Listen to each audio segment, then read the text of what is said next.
Ok, bienvenidos. Bienvenidos a Academia de Cristo y bienvenidos a esta cuarta clase de este curso, el legalismo. Hay 9 sesiones en este curso y estamos examinando el ataque contra la gracia y la gloria del Señor. El ataque contra la gracia y la gloria del Señor. Y desafortunadamente vemos este ataque muy metido en nuestros corazones, en nuestras iglesias y en otros lugares en la vida. Y por eso lo estamos estudiando profundamente para entender lo que es y también cómo podemos contraatacarlo con el Evangelio, con la palabra de Dios. Vamos a empezar con una oración. Oremos. Querido Espíritu Santo, te agradecemos por tu palabra que da vida, en la cual aprendemos acerca de nuestra salvación y del gran amor que tiene la Santa Trinidad para con nosotros. Perdónanos por las veces que no hemos apreciado la palabra como debemos. Danos corazones ansiosos de servirte mientras reflexionamos en tu gran amor por nosotros. En el nombre de Jesús oramos. Amén.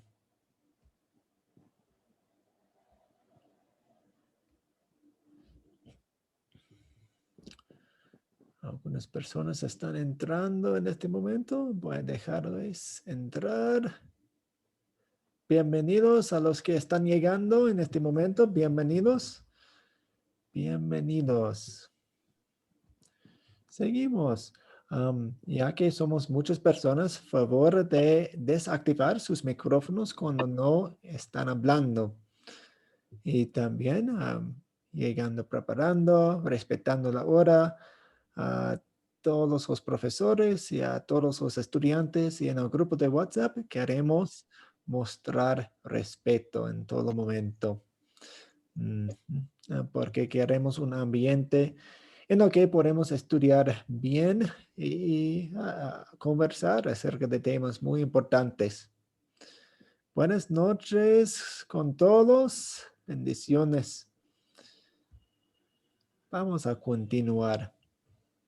Tenemos nuestro repaso de 25 minutos. Tenemos algunas preguntas que publiqué en el grupo de WhatsApp y ustedes han visto el video. Entonces, en el video, ¿cuál fue el propósito de las 2 historias en la introducción? Entonces, había 2 historias y tal vez cuando contestan pueden comentar qué eran las historias, cuáles eran las 2 historias y cuál fue su propósito. ¿Qué dicen ustedes? Pueden levantar su mano digitalmente, virtual, para poder contestar. ¿Quién sabe? A ver. Santos. Sí, profesor. La primera historia cuenta de un hombre que contrata a trabajadores para laborar en el campo. Y estas personas lo hacían bien cuando él estaba presente, pero no cuando él estaba. Entonces su hijo, viendo esto, quiso decirles algo, pero no lo hizo. Más bien fue y los motivó y les habló acerca de cómo podían hacerlo para agradar a aquel que les había ayudado. Y ellos cambiaron, fueron motivados a hacer las cosas nuevas.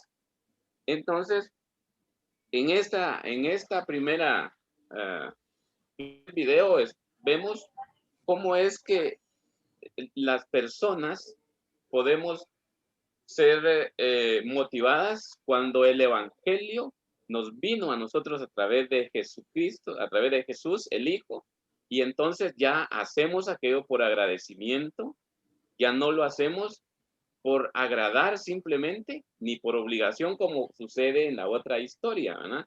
Que ahí lo hace por obligación, porque no me vaya a reclamar, porque no me vaya a decir. Entonces el propósito ahí de mostrarnos los dos lados, como que dice las dos caras de la moneda, ¿verdad? Que es por agradecimiento y no por obligación. Ujú.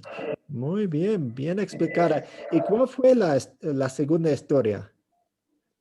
Segunda historia narra acerca de un caballero que va a comprar unas rosas Ujú, y dice él, bueno, debo llevar estas rosas para no tener problemas, para que no ujú. me vaya a reclamar.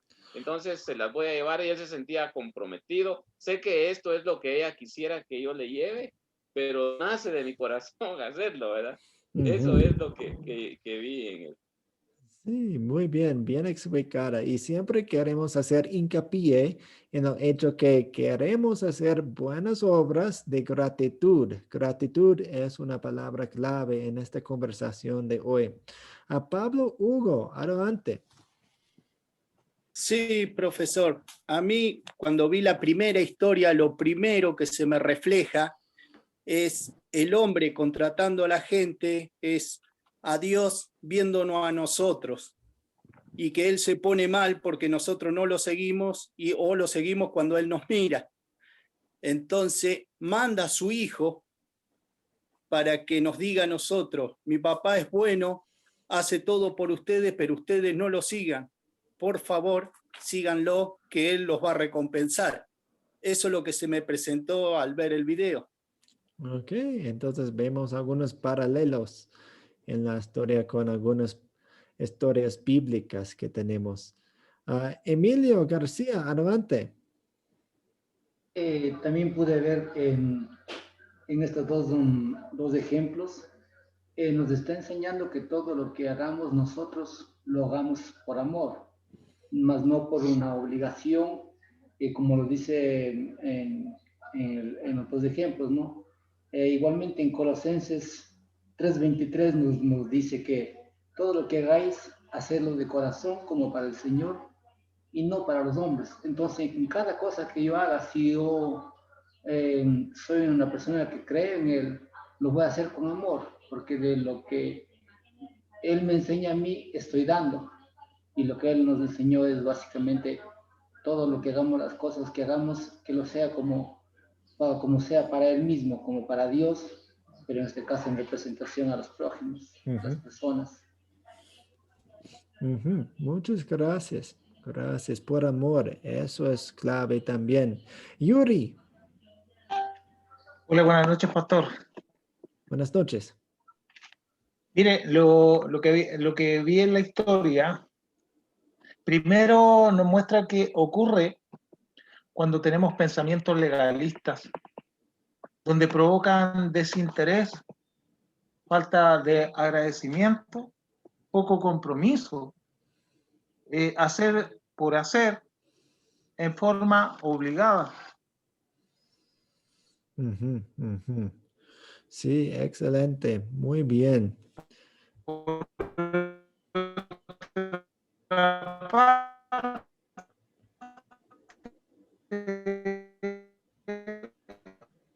Muestra a un hijo que con el beneficio que Estados le provocó una motivación distinta y trabajar con alegría y sobre todo con agradecimiento. Eso Ujú. es la historia, pastor. Muchas gracias. Tengo dos puntos aquí. El miedo del castigo. El miedo del castigo. Entonces, la ley, el miedo del castigo puede frenar a alguien de hacer el mal, pero no puede hacerlos querer hacer el bien. Entonces, si ponemos ley, si ponemos reglas, si ponemos normas, y detrás de cada norma, detrás de cada ley hay un castigo, personas van a obedecer porque no quieren recibir el castigo. Entonces, en un sentido, el miedo del castigo puede frenar, pero la ley, una regla, una norma, el miedo del castigo no puede crear las motivaciones, los motivos correctos en el corazón de alguien. Solamente estamos viendo acciones superficiales. El amor produce amor. Solamente el Evangelio puede producir amor en nosotros hacia Dios, un amor deseoso de servirle al Señor. Entonces, vamos a hablar acerca del hecho que la ley no nos puede motivar correctamente. Bajo la ley estamos obligados. Bajo la ley hay castigo. Bajo la ley somos forzados. Tenemos deberes, etcétera. Pero bajo el amor, bajo el evangelio, tenemos otra motivación. Hemos mencionado la gratitud y también pues queremos agradecerle a Dios. Tenemos un cambio de motivación y eso es sumamente clave. ¿Cómo define el legalismo este video? ¿Cómo define el legalismo este video?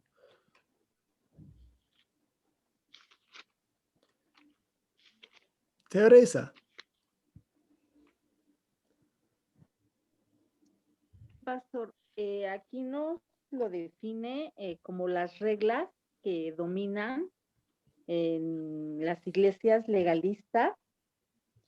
Es un intento de los pastores por llevar a sus congregantes a cumplir una serie de reglas, pero sin amor, ¿no?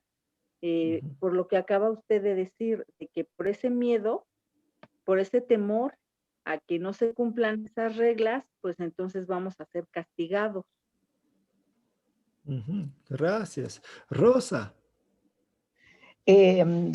Pastor, bueno, yo lo defino, dice, que son motivaciones que son un tanto buenas y decentes en apariencia, porque son reglas repetidas una y varias veces y que están enfocadas para una buena conducta personal y con promesas de recibir halagos. De hecho, así se hace. Se recibe halago de poder tener una buena conducta, pero está lejos del evangelio en este caso. Muchas gracias. Sí, tenemos el intento de motivar a los miembros a vivir vidas cristianas buenas y decentes. A veces las llamamos vidas santificadas. Tal vez ustedes han escuchado la palabra larga, la santificación. Eso quiere decir la vida cristiana que queremos llevar a cabo. Es el intento de motivarles a vivir la vida cristiana buena y decente al enfocarse en las reglas. Ahí es la clave. Ahí es el problema. Al enfocarse en las reglas, al enfocarse en la ley. Y nosotros, sí, queremos vidas cristianas buenas y decentes. ¿No es cierto? Pero la motivación es incorrecta. Porque el legalismo trata de sacarnos una vida buena, una vida cristiana buena, usando la ley, usando las reglas. Pero no se puede, porque no vamos a tener la motivación correcta. Una pregunta hasta aquí.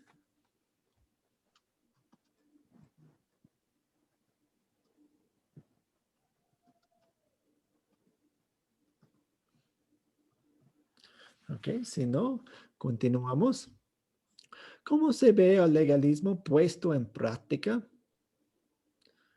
Entonces, ¿qué hacen los pastores legalistas? ¿Qué hace una congregación legalista? ¿Cómo se ve el legalismo puesto en la práctica? Pablo Hugo. Se ve muy severo, es decir, como un maestro recto, como dice ahí el video, en cual uno al retarnos y al decirnos te tenés que portar bien, no te podés mover, no podés hacer esto, no podés hacer el otro, le tenemos miedo a ese maestro y por ahí hay veces que dejamos de estudiar por culpa de ese maestro. Entonces, al ser el legalismo tan recto, los fieles se van de la iglesia y dejan de ser fieles. Ok, como hemos hablado antes, el legalismo nos lleva a la desesperación o al orgullo. Ujú. ¿Alguien más?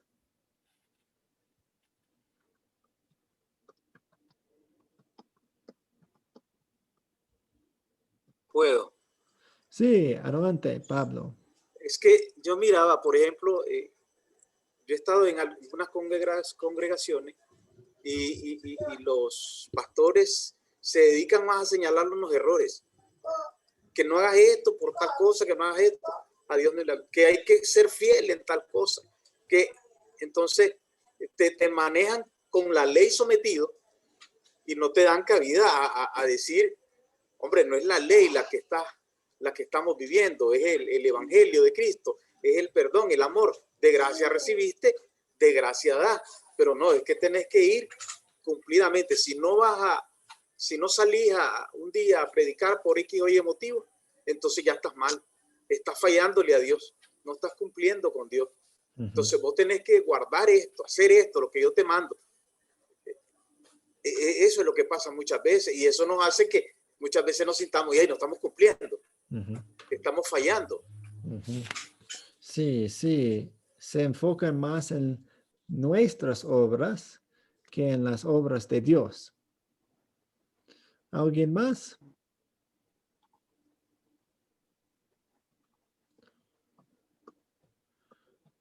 Okay, tengo las reglas de Dios, su ley predomina en su predicación.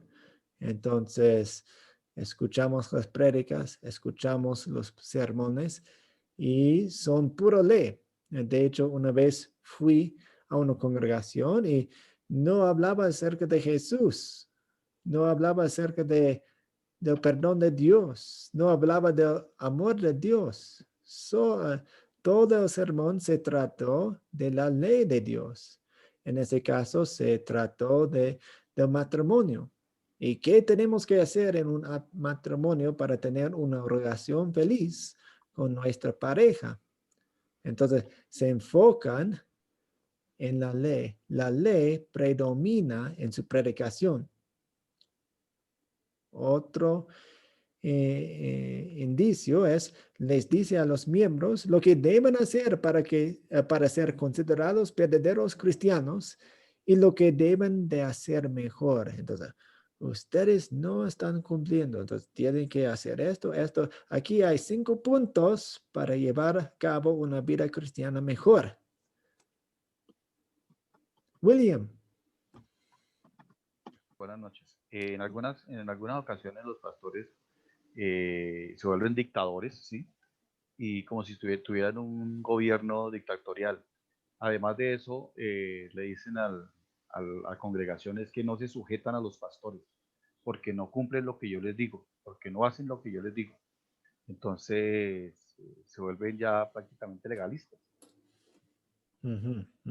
Sí, exactamente. Y un punto más, a menudo escuchan que Dios está decepcionado con sus esfuerzos. Entonces, tal vez el predicador va a decir, ustedes no están dando suficiente en la iglesia. Dios está muy decepcionado con ustedes. Ustedes no dan, ustedes no diezman, ustedes no ofrendan. Dios está decepcionado con nosotros, dicen. Interesante. Así se ve el legalismo puesto en la práctica. Continuamos. ¿Cómo puede el legalismo afectar a la relación de una persona con el Salvador, con el Señor? ¿Cómo puede el legalismo afectar a la relación de una persona con el Señor? José Miguel.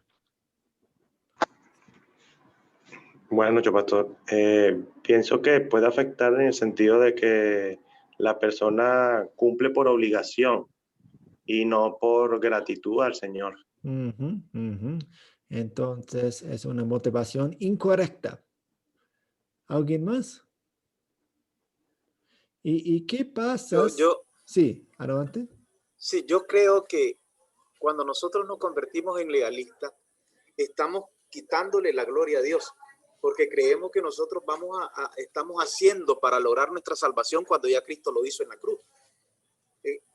ese es el problema, que esa relación que nosotros tenemos con nuestro Salvador, la quebramos nosotros mismos porque le estamos quitando ese derecho. Incluso cuando decimos, vamos a ofrendar, se nos olvida que Cristo fue la ofrenda. Entonces le robamos el sacrificio que Él hizo por nosotros. Sí, gracias. William, vi que había levantado su mano. Pero me quitó lo que el hermano que acaba de hablar. Okay. Muy bien. Entonces, nos motivan con la obligación en vez de agradecimiento. ¿Qué pasa cuando fallamos? ¿Qué pasa cuando fracasamos? ¿Qué pasa cuando no podemos llevar a cabo lo que nos obligan? William? Sí, mire, hay algo más.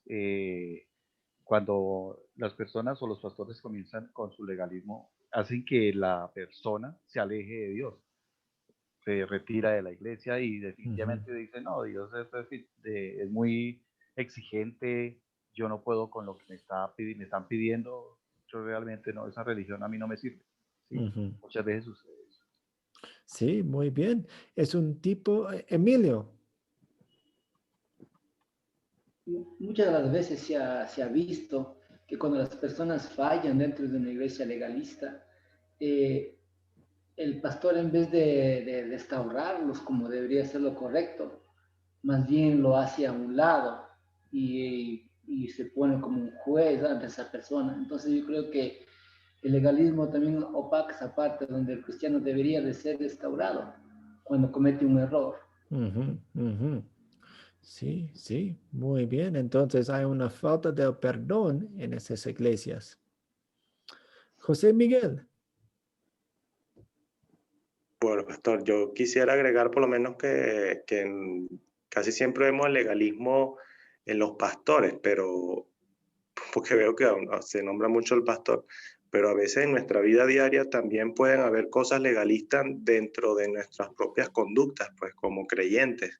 De repente pensando que si no hacemos esto, no, el Señor de repente desagradamos en esta parte, o si no oramos a tal hora, o si de repente dentro de nuestra propia vida cristiana, aún no siendo pastor, también podemos tener cosas de legalismo dentro de nosotros. Sí, exactamente. Y eso es un buen punto. Es muy fácil señalar los pecados de otras personas, pero cuando realmente estamos pensando, meditando la ley de Dios y estas enseñanzas, queremos examinar y revisar nuestros propios corazones, porque vamos a encontrar el pecado del legalismo ahí dentro de nosotros también. Gracias. Si las personas son empujadas y realmente son empujadas cuando te empujo a hacer algo, si las personas son empujadas siempre a hacer más y más y les hacen sentir que lo que hacen queda corto de complacer al Señor, con tiempo causará que la persona esté resentida con Dios. Entonces causa resentimiento. Se aleja de Dios. Yo no puedo cumplir con sus requisitos. Yo no estoy a su altura. Entonces yo no puedo estar con él. Yo no puedo estar con esa comunidad. Yo no puedo estar en esa congregación porque yo siempre me quedo corto de complacerle. Siempre demanda más. Siempre exige más. Y yo fracaso. Yo fallo. Yo me caigo. Y si eso se repite, el resentimiento se crece. ¿Cómo puede el legalismo debilitar la confianza de una persona en la salvación? ¿Cómo puede el legalismo debilitar la confianza de una persona en la salvación?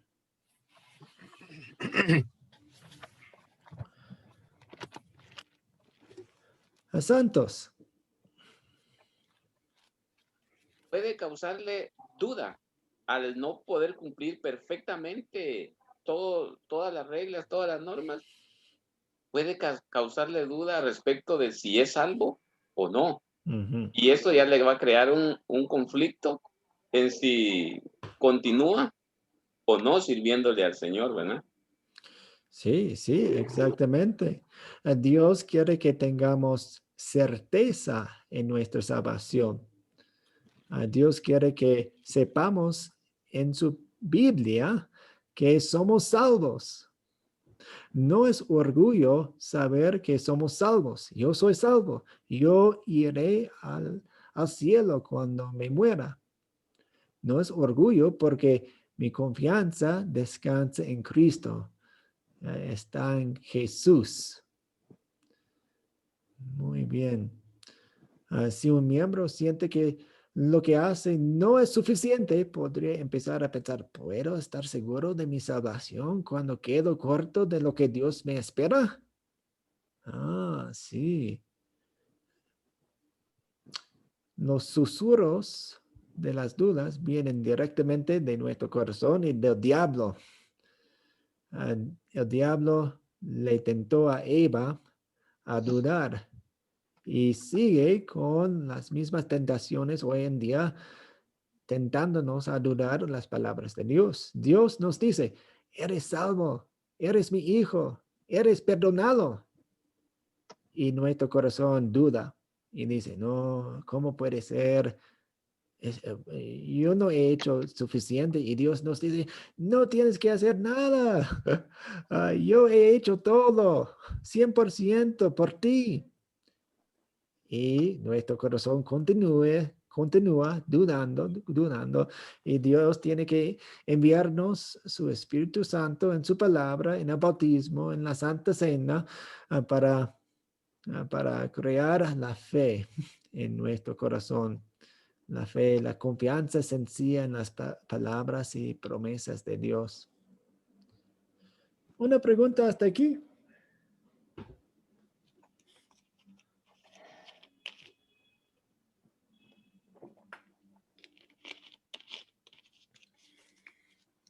Ok, yo tengo una pequeña plática aquí. Una definición de la ley. El legalismo es un intento por parte de los líderes y de nuestros corazones de la iglesia de motivar a los miembros a vivir vidas cristianas buenas y decentes, la vida de santificación, al enfocarse en las reglas. Tratan de basar nuestras buenas obras en la ley de Dios y eso no funciona. El legalismo trata de agregar leyes a la escritura donde la Biblia no lo hace. Hemos estudiado eso. La Biblia dice que la borrachera es un pecado, pero no dice que el beber en moderación es un pecado. De hecho, dice que está bien, pero cuando agregamos una ley y decimos, si toman una gota de alcohol, es un pecado.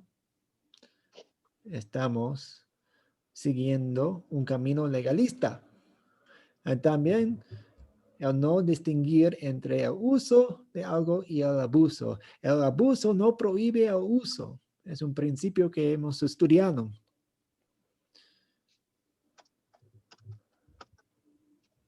Algunos de los peligros del legalismo.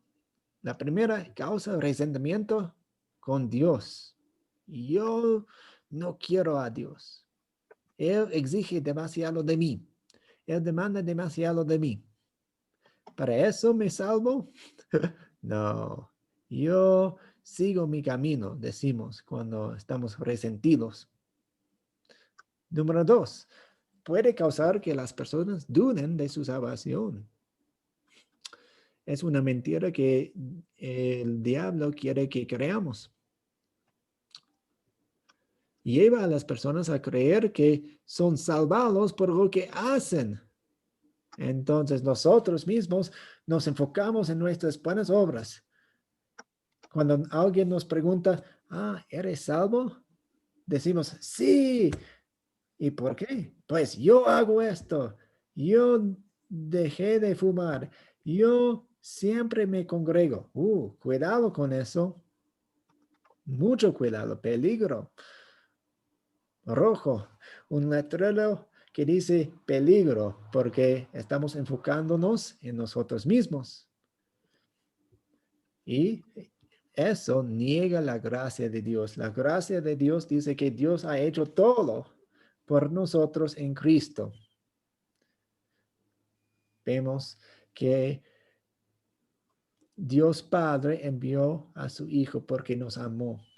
Y su Hijo nos amó y vivió una vida perfecta por nosotros y murió por nosotros. Y el Espíritu Santo nos ama también y se nos acerca en su palabra y crea la fe en nuestro corazón. Toda nuestra salvación es la obra de nuestro Dios Salvador. ¿Una pregunta hasta aquí? Mario.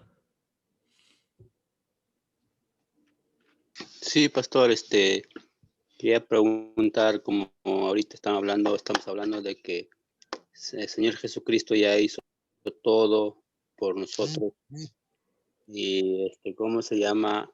Y para merecer la salvación, lo que el Señor Jesucristo hizo por nosotros, Él qué pide de nosotros para que seamos salvos por esa gracia del Señor Jesucristo que ha hecho en la cruz.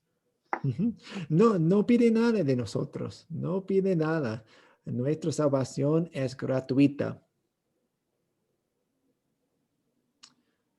Ahora. Pero, o sea, para ser acreedores de esa salvación, o sea,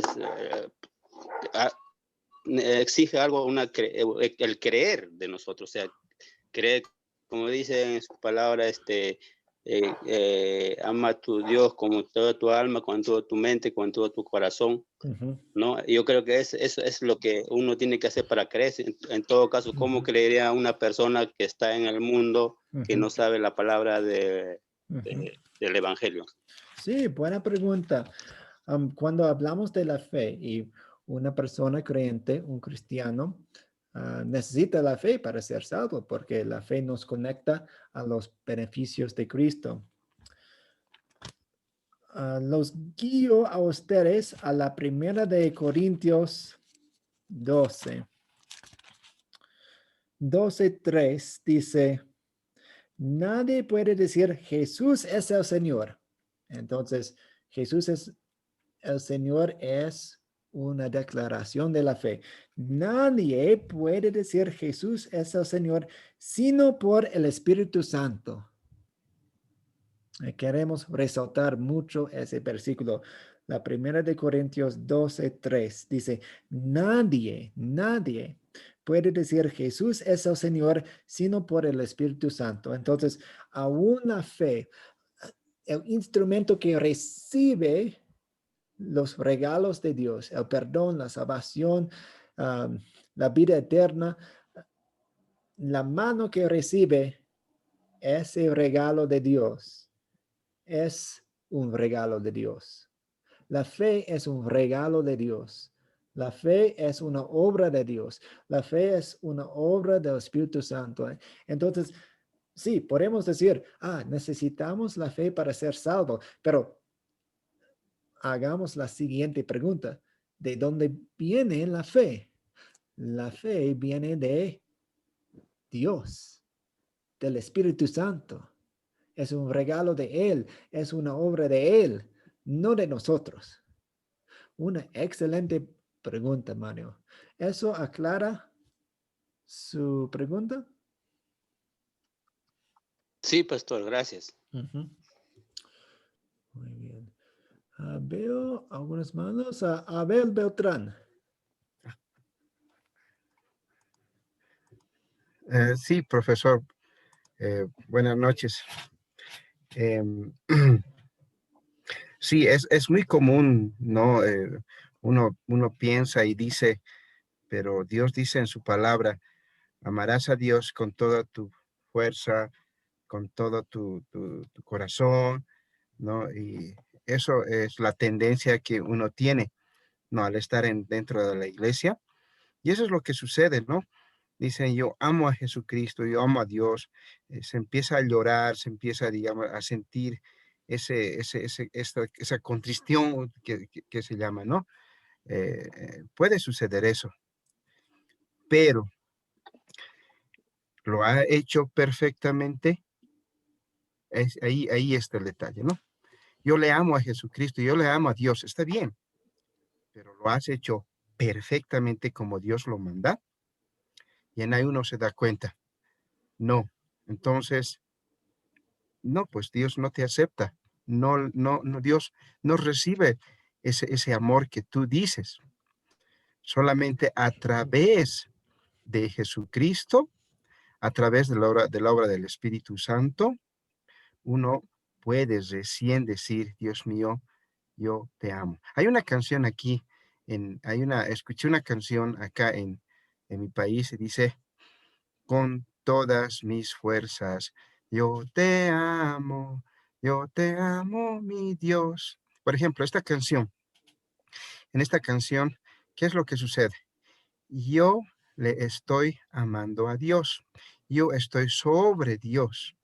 Lo que debería de ser es, porque tú, Dios mío, me has amado primero, es que yo te amo. Entonces sucede lo mismo, ¿no? Sucede lo mismo. La fe viene por el oír. ¿Qué cosa? La palabra de Dios. Solamente el poder del Espíritu Santo me mueve, me remueve y hace que tenga fe a través del Espíritu Santo.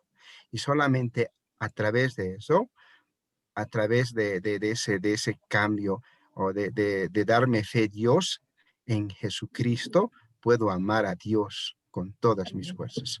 No por mis obras, por las obras del Espíritu Santo. Muchas gracias, Abel. Emilio. Pastor, una pregunta. Sabemos que Dios puso la fe en cada uno de nosotros para poder creer en Él. Pero ¿qué pasa con las personas que no creen en Él? ¿Será que Dios no les da la fe o no los está llamando a ellos? Una buena pregunta, excelente. Sabemos en Romanos 10, y Romanos 10 dice y hace la pregunta, ¿cómo van a creer si no escuchan? ¿Cómo van a creer si alguien no les diga? Y es que Dios usa su palabra y por eso nosotros en Academia Cristo existimos, porque queremos llevar la palabra salvadora a otras personas.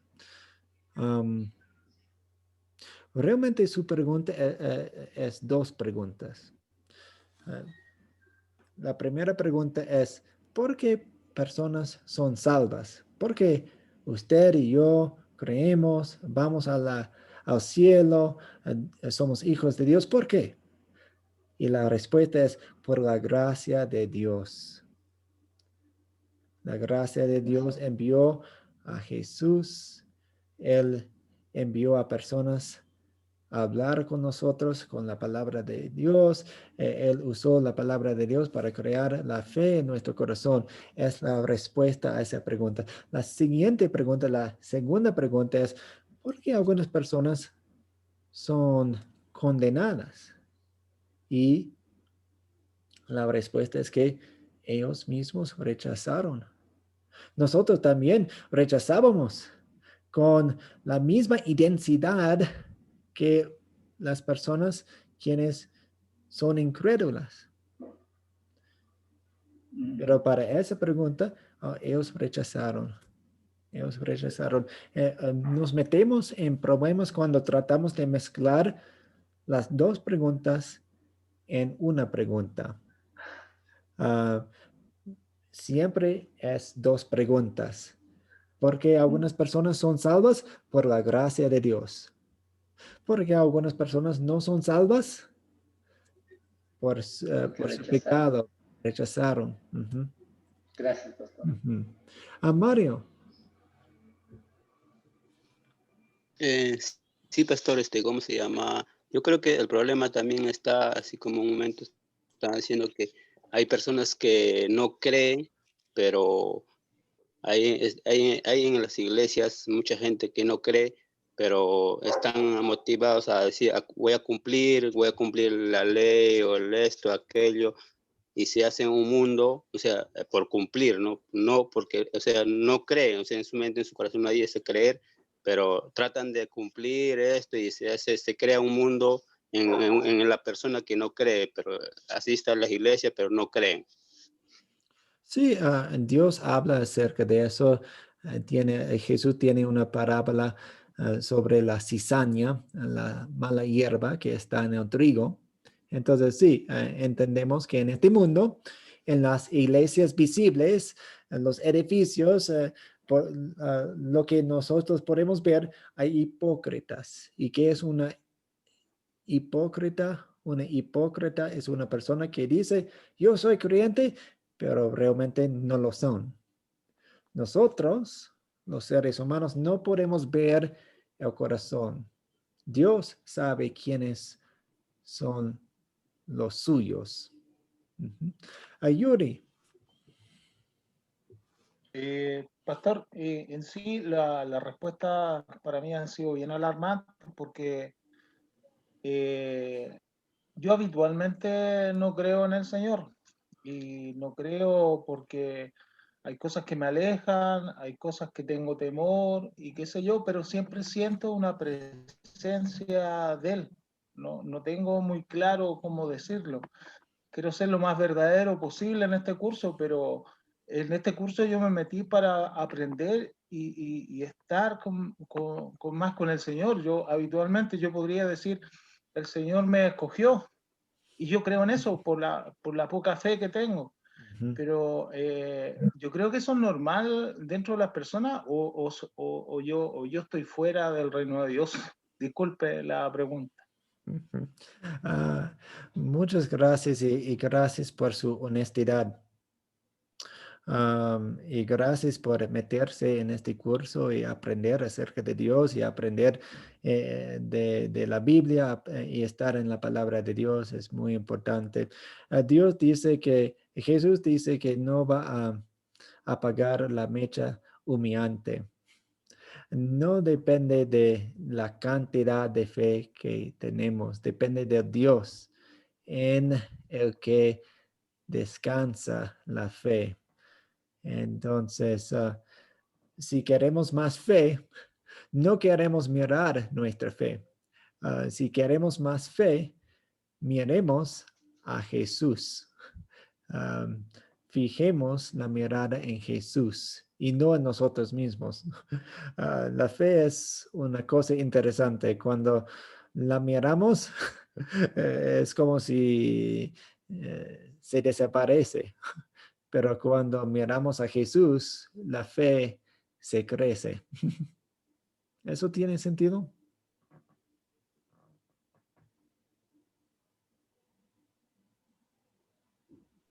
Amén, pastor. Ok, tenemos 3 preguntas del cuerpo de la lección. La primera pregunta es, ¿cómo respondería a personas que dicen que es necesario el legalismo?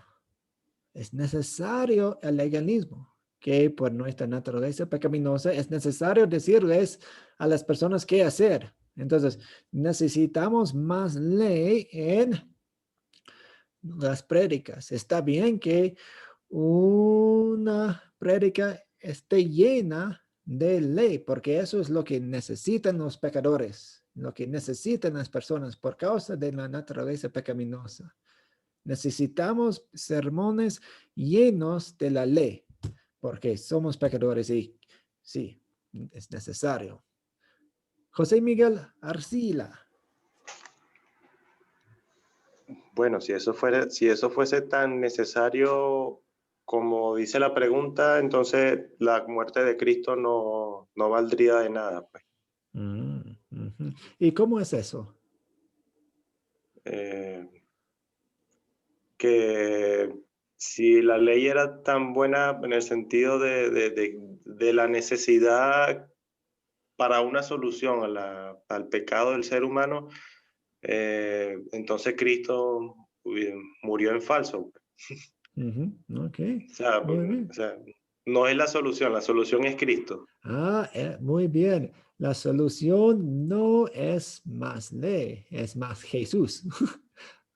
Sí, Emilio. exacto.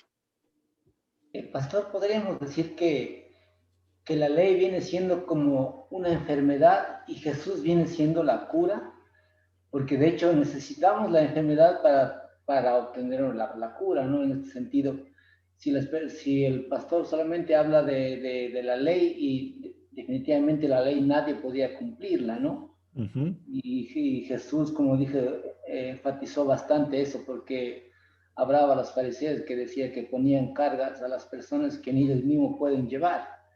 Entonces, hablar y enfocarse solamente en la ley sin, como decía el hermano, sin la gracia otorgada a través de Jesús, es básicamente estamos llevándoles a la gente a un fracaso, pienso yo. Sí, muy bien. Usted sacó una lección muy importante de las otras sesiones. ¿Qué es el propósito de la ley? El propósito de la ley es mostrarnos nuestros pecados para que veamos a Jesús mejor. Muy bien. Gracias. Abel Beltrán. No, profesor, era exactamente lo que usted dijo que quise compartir. Lo mismo, sí. Ok, muy bien. ¿Alguien más? Tengo algunos puntos aquí. Sí, adelante, Pablo.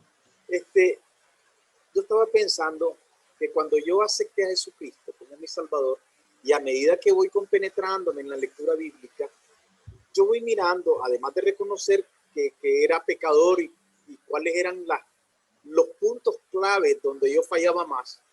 Entonces, a medida que yo voy leyendo la palabra de Dios, voy compenetrándome en ella, yo voy haciendo con la ayuda del Espíritu Santo cambios en mi vida. Esos cambios en mi vida me van llevando también a guardar la ley, no por obligación, ¿verdad? Sino porque tengo que cambiar, quizás para ser insertado en el olivo. ¿Verdad? Pero no es la ley la que me va a salvar, me salvó Cristo. Pero me refiero a que ir siendo mejor. Sí, hay frutos de la fe, hay frutos que se esperan, pero vienen del Evangelio. Vienen del Evangelio, entonces queremos tener cuidado con palabras de obligación cuando hablamos de nuestra obediencia que fluye de una gratitud. Queremos hacer algo, tenemos el privilegio de hacer algo, tenemos el privilegio de buscar amar a personas mejor. Evitemos palabras como es obligatorio, tenemos que, es nuestro deber, debemos. Evitamos esas palabras porque no vienen de la obligación de la ley. Nosotros estamos bajo el Evangelio, estamos funcionando, viviendo en el Evangelio. José Miguel. Pastor, una consulta. Cuando usted nos dice que mantengamos la mirada en Jesús, se refiere, ¿cómo se logra eso en la práctica cristiana? ¿Manteniendo la mirada en la palabra de Dios? Sí, queremos tener la palabra de Dios en nuestro corazón, en nuestra mente, queremos estar en ella. Cuando algo pasa, queremos enfocarnos en Jesús y su perdón. Algunas personas mantienen su mirada en Jesús como un otro dador de la ley. Entonces, Jesús me da un ejemplo. Pero cuando yo me refiero a Jesús, yo quiero que ustedes sepan que estoy hablando de su perdón, de su obra de salvación en todo. Entonces, cuando estamos en problemas, queremos mirar a Jesús, confiando que Él nos cuida en todas las cosas, porque Él nos cuidó en el problema más grande que hemos tenido, el problema del pecado. cuando tenemos éxitos en la vida, queremos mantener la mirada en Cristo, porque Él nos provee y Él proveyó el perdón por nosotros. Buena pregunta. ¿Aclaro su pregunta? ¿Contesto su pregunta? Sí, pastor, muchas gracias. Ok. Entonces, queremos reconocer la diferencia entre la ley y el evangelio. La ley muestra nuestros pecados, el evangelio nos muestra la solución en Cristo. Y la ley puede señalar la falta, pero solamente el evangelio puede proveer el motivo para cambiar. Yo vivo en Quito, Ecuador. Estamos en la sierra aquí. Estamos a unas 8 horas de la costa. Si quiero ir a la costa, hay caminos, hay carreteras y hay letreros que dicen la costa en esta dirección. Eso es como la ley. La ley nos indica la dirección, pero no nos da la fuerza, no nos da la motivación. La motivación es la energía, es el combustible. Si tengo mi vehículo y veo el letrero que dice la costa en esa dirección, la playa en esa dirección, yo no puedo cumplir sino combustible del evangelio. El combustible es la motivación correcta en el evangelio. En iglesias legalistas siempre están indicando la dirección. Tienen que ir en esta dirección, tienen que ir en esta dirección. Ok, sabemos la dirección, sabemos la ruta, pero no tenemos combustible, no tenemos energía. Dennos energía. La energía, el combustible está en el evangelio. Pregunta número 2. ¿Cómo respondería a alguien que dice siempre y cuando las personas están haciendo lo correcto y tenemos buenos resultados, ¿qué más da? ¿Por qué lo hicieron? ¿Por qué más da? ¿Por qué? ¿Qué más da? ¿Por qué lo hicieron? Entonces, yo pongo leyes, ellos cumplen, vemos los resultados, estamos contentos porque es importante la motivación. Tenemos los resultados. ¿Cómo respondería usted?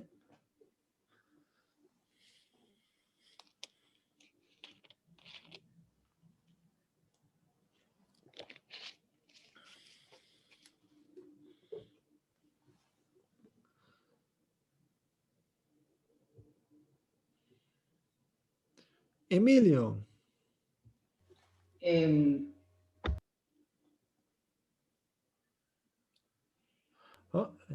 Perdón.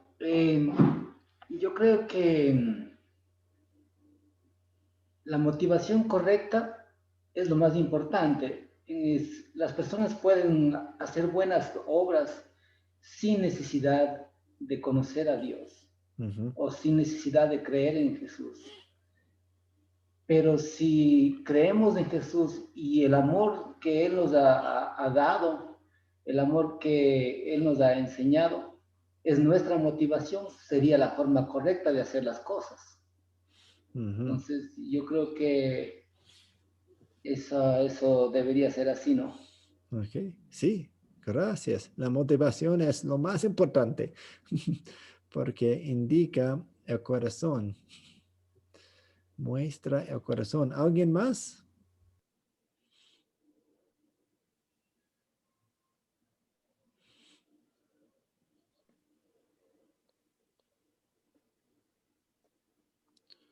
Pastor. Rosa. Pastor, más que un aporte, va una pregunta en todo esto. Sí. Si nosotros hablamos de poder hacer cosas, de todo lo que hacemos, estando ya, digamos, sabemos que el Señor Jesucristo nos ha bendecido como creyentes, nos ha colocado en nuestro corazón fe, pero también hay un versículo que me llama mucho la atención a mí en las cosas para hacer. que está en San Juan capítulo 16, versículo 13. Leo del 12, dice, y aún tengo muchas cosas que deciros, pero ahora no las podéis sobrellevar. Pero cuando venga el Espíritu de verdad, Él os guiará a toda la verdad, porque no hablará por su propia cuenta, sino que hablará todo lo que oyere y os hará saber las cosas que habrán de venir. Cabe, digamos, este versículo para decirlo por el Evangelio mismo que estamos hablando. Sí, ¿a quiénes les estaba hablando? A sus discípulos. Y de hecho, Sí, dándole a conocer la obra del Espíritu Santo. Sí, ya tenemos el resultado, el cumplimiento de esa promesa de Jesús, porque Él les estaba hablando a sus apóstoles. ¿Y qué hicieron los apóstoles?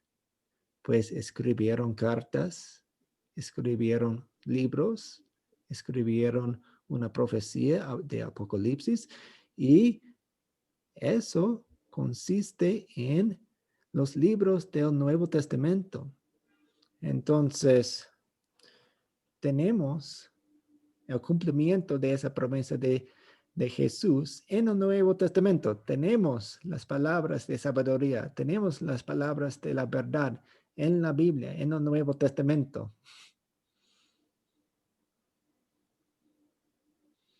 Sí. Y el Espíritu Santo continúa enseñándonos a través de esas mismas palabras. Esta promesa siempre está presente. Sí, y tenemos, la tenemos en el Nuevo Testamento. No es que usted o yo vamos a escribir un nuevo libro del Nuevo Testamento, no es así. Por eso fueron los apóstoles, por eso fueron los primeros discípulos. Nosotros tenemos el beneficio de tener su obra en el Nuevo Testamento. ¿Eso tiene sentido? Sí, sí, pastor. Muchas gracias. A Pablo Ariel, usted iba a hablar. Sí, es que yo digo, la Biblia dice que no hay uno que sea santo. O sea, todos tenemos nuestros errores por la carne. Pero cuando yo llegué por primera vez a la iglesia, yo sentí que el pastor estaba hablando y estaba hablando de mí, de mis errores, de mis pecados. Y entonces entró lo que ellos llaman, y yo lo llamo también porque el primer amor. Y es cuando te sentís pasión, cuando estás hablando de lo que hizo Jesucristo por uno, de la salvación. Entonces el problema es que cuánto permitís en tu vida que eso dure, porque hay momentos que nos enfriamos, hay momentos que nos volvemos a encender, y entonces somos nosotros haciendo lo correcto. Siempre estamos haciendo lo correcto. Somos un buen resultado de lo que el Espíritu Santo ha hecho en nosotros. Yo creo que fallamos. Sí, sí. Nosotros como creyentes luchamos en contra de la naturaleza pecaminosa y fallamos a menudo. Todos los días fallamos, fracasamos, pecamos. Y por eso necesitamos del perdón de Dios todos los días. No es que algún día nos vamos a graduar de nuestra necesidad de Jesús. No. Vamos a necesitar de Jesús toda la vida. De hecho, la madurez de un creyente reconoce más y más su necesidad de Jesús. Abel Beltrán. Profesor, disculpe, no comprendo la pregunta. Sí, la pregunta es, ¿por qué la motivación es tan importante? Si las personas cumplen, ¿por qué no estamos contentos con eso? Y si tenemos que golpear a alguien con la ley para que haga algo, está bien si tenemos los resultados. Entonces, si hay buenos resultados aplicando la ley, ¿para qué la motivación? Sí. Eso es lo que entiendo. ¿Para qué la motivación? Sí, sí. Ah, ya. Muy bien. Bueno, podríamos tener buenos resultados a través de a través de la ley, ¿no? Exigiendo, se puede tener buenos resultados. Por un tiempo. Exacto, por un tiempo, pero no es la motivación que Dios ofrece. No es la motivación que ofrece. Porque la motivación que Dios ofrece es totalmente diferente.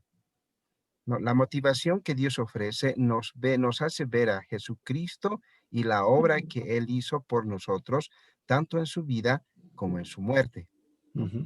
Eso es, profesor. Muchas gracias. Algunos puntos que tengo para ustedes. En el verdadero cristianismo no basta con hacer lo correcto, lo que complace a Dios. Tiene que hacerse por el motivo correcto, amor por Dios. La Biblia nos dice que sin fe es imposible agradar a Dios. Obras buenas producidas por el miedo o por el orgullo de la ley no valen a los ojos de Dios. Estamos muy contentos y alegres cuando personas hacen buenas obras, cuando personas donan dinero o comida a los necesitados, etc. Pero ante Dios hay que haber la fe, la conexión, ese amor. Y ese amor viene del Evangelio con una motivación correcta. Y la última pregunta.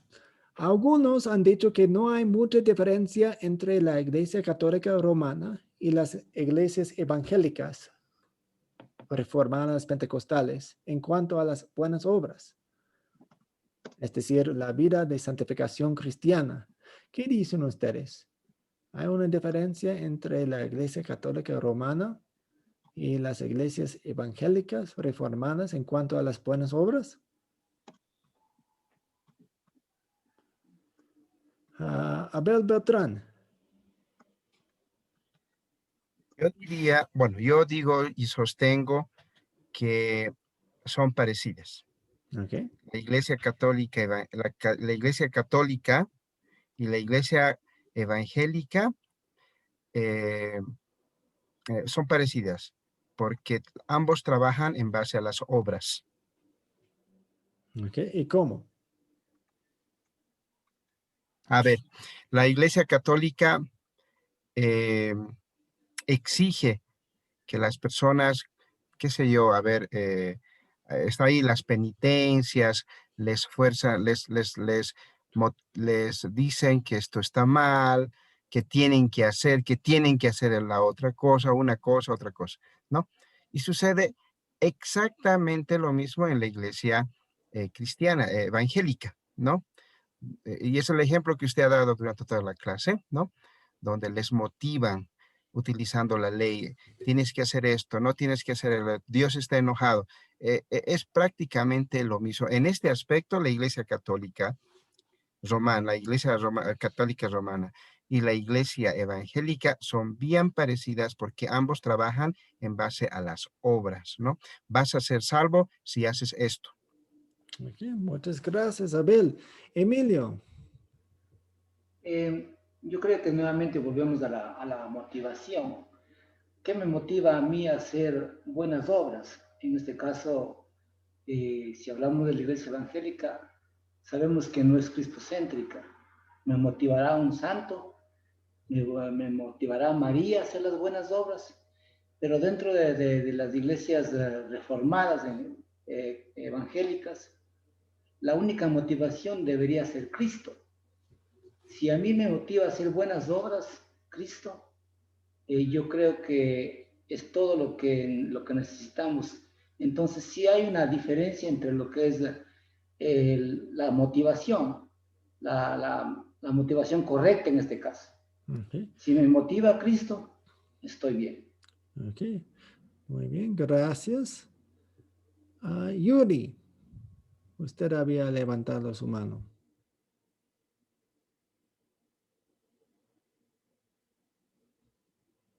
¿No? ¿Alguien más?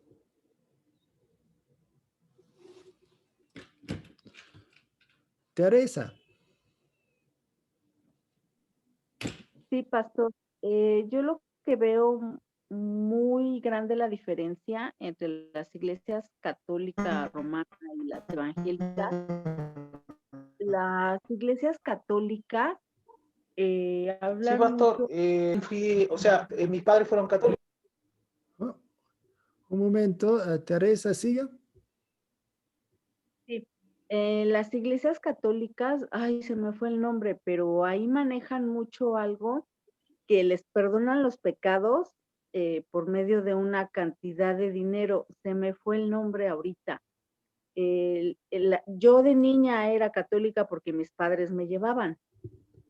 Entonces ahí casi no nos hablan del evangelio, es mínimo lo que hablan del evangelio y se manejan más por las imágenes, por la adoración a tantos santos, imágenes que tienen ahí, el famoso rosario, y ellos manejan mucho la confesión. Uno tiene que ir con el sacerdote a confesar sus pecados y él por medio de 20 Padres Nuestros y 50 Aves Marías, pues uno ya está perdonado. Diferencia de las iglesias evangélicas que sí hablan del evangelio, nos hablan del Antiguo y del Nuevo Testamento, y ahí no se menciona esto que le comento, se me fue el nombre, pastor, en donde si uno tiene pecados muy grandotes, por medio de una cantidad de dinero, pues ya queda absuelto de todo mal. En las iglesias católicas, por lo mismo de que no nos hablan del evangelio, se conoce poco la obra de nuestro Señor Jesús, entonces no hay esa motivación de saber de que por gracia somos salvos. Es lo que yo veo de diferencia, pastor. Ok, sí, muchas gracias. ¿Alguien más? A ver, un momento. William. Sí, yo creo que de pronto hay alguna similitud entre las dos iglesias, porque la iglesia católica, la mayoría de cosas son por obras, ¿sí? Y en la iglesia, a pesar de que se predica, pero muchas veces no se hace en algunas iglesias cristianas, ¿sí? Es donde viene el legalismo, porque muchas veces se exige lo que es el diezmo, se exigen que deben comportarse, tener un comportamiento, ¿sí? Bueno para poder ser salvos, aunque no les dicen de salvación, porque muchas veces se habla de salvación, sí, se habla del Señor Jesús, pero digamos que, bueno, se habló del Señor Jesús, pero viene ya el asunto de la exigencia de que tienen que diezmar, de que tienen que hacer esto, hacer lo otro. Entonces es como lo que decía algún hermano ahorita, es como si Jesús no existiera, ¿sí? Como si se hubiera hablado, pero no se practica. Una buena observación, gracias. Abel Beltrán. Sí, bien cortito. Sí, voy a hacer una similitud entre la iglesia católica y la evangélica. En la iglesia católica, al pecador, supuestamente al pecador le dan su penitencia, ¿ya? Esta va a ser tu penitencia. Vas a hacer esto. Haces esto y Dios te va a salvar. En la iglesia evangélica sucede lo mismo, ¿no? Tienes que hacer esto porque Dios está enojado. Y si no haces esto, y si haces esto, entonces le va amenazando. Esa es una similitud. Otra similitud es las obras, ¿no? En la iglesia católica les exigen y les dicen que hagan obras. Cuanto más obras hagas, vas a ser salvo. En la iglesia evangélica hacen lo mismo, ¿no? Dios está molesto, pues te estás portando mal. Si haces esto, Dios ya no va a estar tan enojado. Dios va a estar cerca contigo y Dios te va a bendecir, ¿ya? Y otra similitud, en la iglesia católica, obviamente ellos tienen imágenes y se arrodillan y dan pleitesía a las imágenes, ¿no es verdad? En la iglesia evangélica sucede lo mismo, ¿ya? Sucede lo mismo, pero con otro tinte. Le dan más hincapié al orgullo, al legalismo, ¿no? Se sienten superiores que los demás, ven de arriba hacia abajo. Yo no soy pecador, él es pecador. Entonces vemos esas similitudes entre la iglesia católica y la iglesia cristiana. Muchas gracias. Yo tengo algunos puntos para compartirles. Estamos hablando por lo general, La Iglesia Católica Romana tiende a decir lo que uno tiene que hacer para ser salvo. Tiene que hacer eso, tiene que hacer eso, tiene que hacer eso, tiene que hacer eso. Por lo general, la Iglesia Evangélica Pentecostal tiende a decir lo que uno tiene que dejar de hacer para ser salvo. Tiene que dejar de bailar, tiene que dejar de hacer eso, tienen que dejar de hacer eso. En ambos casos, el enfoque, tristemente, es lo que el hombre hace para Dios y no lo que Dios ha hecho para nosotros, como la Biblia nos enseña. Entonces, no toda iglesia es así, pero yo les planteo la pregunta. ¿Cuánto legalismo está en su iglesia? ¿Cuánto legalismo está en su iglesia? Si tiene iglesia en ese momento. ¿Están enfocándose en la ley? ¿En las maneras incorrectas? Yo quiero dejarlos así con esa pregunta. Piénselo bien, piénselo bien. Y vamos a terminar con una oración. Oremos. Dios Padre Celestial, gracias por enviar a tu Hijo Jesucristo para vivir por nosotros, para morir por nosotros, para resucitar por nosotros. Gracias por enviar tu ley para mostrarnos nuestros pecados, para que veamos nuestra necesidad de un Salvador. Gracias por enviar tu evangelio para que tengamos un Salvador. Ayúdanos en cada día para usar tu santa ley y tu santo evangelio en la manera correcta, en nuestras vidas y en las vidas de otras personas alrededor de nosotros.